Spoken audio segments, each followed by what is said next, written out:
Abbiamo simulato l'alluvione del 2010 utilizzando dei nuovi strumenti tecnologici, il drone, i social media, notizie che ci arrivavano dai cittadini, una piattaforma nuova che potrà aiutarci in futuro per valutare le situazioni di rischio e dare risposte più veloci e concrete ai cittadini. Circa un centinaio le persone impegnate tra funzionari e volontari nella simulazione del progetto Be Aware, piattaforma che uniforma e velocizza tutta una serie di procedure che fino ad ora avvenivano, diciamo così, manualmente e utilizza in più i droni e i social, Twitter in particolare. Uno scambio rapido di informazioni che consente un intervento in caso di calamità naturali. Il Veneto e Vicenza in questo caso diventano ancora una volta un modello da copiare. Siamo l'unica regione d'Europa che, in base alle previsioni meteo, abbiamo messo a punto con l'Università di Padova dei modelli matematici che ci consentono di dire nei principali corsi d'acqua del Veneto quale sarà il livello, a che ora, e quindi sapendo il livello sappiamo anche se il corso d'acqua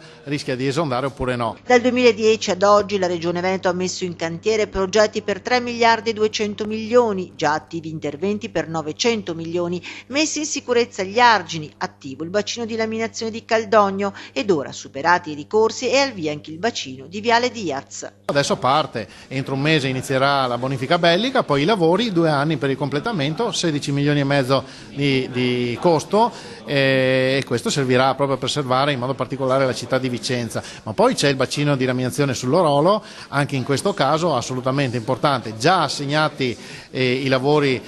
a 2 imprese venete, quindi a breve, appena completato la progettazione esecutiva, mancano ancora pochi dettagli e poi dopo si inizierà il lavoro anche per quel bacino.